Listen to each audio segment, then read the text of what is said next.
So what we did in our State of Crypto is using a traditional discounted cash flow model and apply it to the Ethereum blockchain.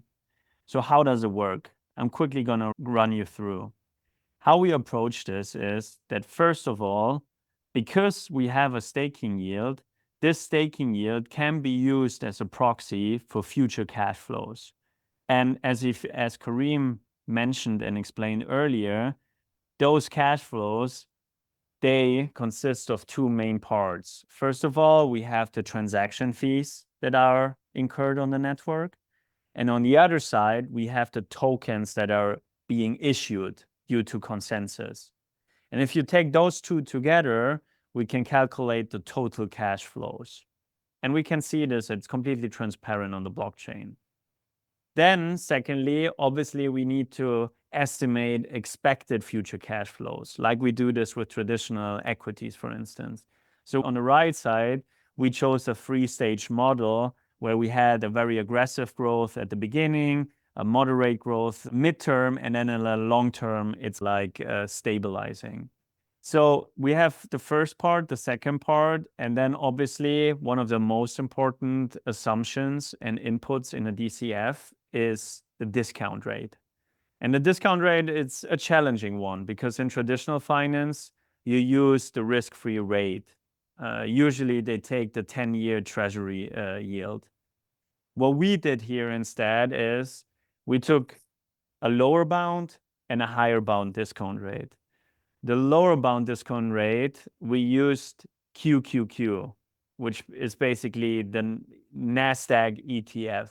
And we chose this because it's a more conservative approach. It's a very high discount rate. And at the same time, it reflects and represents the opportunity costs that you have by investing in Ethereum. And then we also have the higher bound discount rate. Here we used the Fama and French three-factor model. So we added a market premium, a size premium, and a value premium. Long story short, if we all take it together, we basically came out with a range that goes from almost 2K to almost 7K for Ethereum, which might sound like a big range, but what we want to showcase here is not necessarily to put the price target on Ethereum. It's really important just to showcase that it is possible to apply a traditional valuation framework. So take it with a grain of salt. Anyone, any investment banker out here, any equity analyst, run your own DCF. But what we want to show here that it is possible to put a valuation on this new crypto asset. And that's like the key takeaway for this section. And then lastly, and another big question that comes up a lot with clients is, okay, I understand how Ethereum works. I understand it's a global decentralized app store. I might believe in the underlying. I understand you can value it. How do I allocate to it? Let's assume we have a multi-asset approach. So how should I integrate ETH into my portfolio? Max, what do you think? How should we integrate ETH? Yeah, no, I'd be happy to lose some words here. Of course, we have many traditional investors, so we thought it'd be quite interesting for you guys to see how Bitcoin and Ethereum can be in a portfolio. So we tested a portfolio of 5% Bitcoin and 1% ETH to a standard growth portfolio representing 60% US equities and 40% US bonds across many rebalancing strategies. And so the reason we think it's possible for both to be part of a single portfolio is that Bitcoin is often considered digital gold and can be classified as a commodity.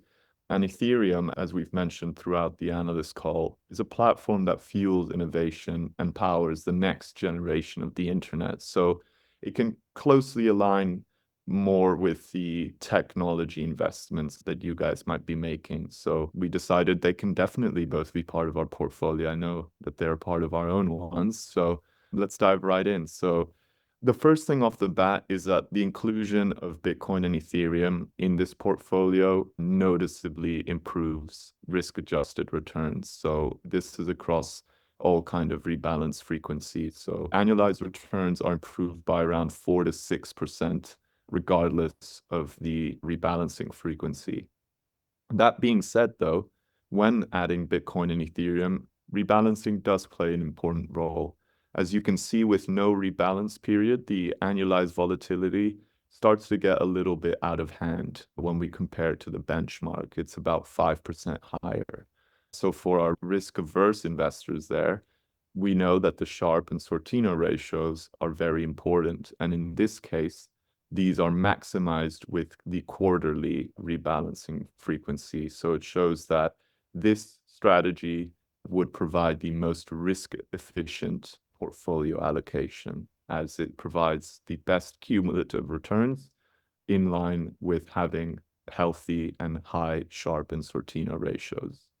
On top of that, we can see that timing doesn't actually really matter. A lot of investors often argue that timing crypto investments is really important, but in our research, we have found that almost 100% of the time, the strategy exceeds the benchmark in the next year and next 3 years. Stay tuned, because we will provide a full portfolio allocation analysis on our website where you can look at this in more detail. And importantly, it means you're never too late to go ahead and invest in ETH.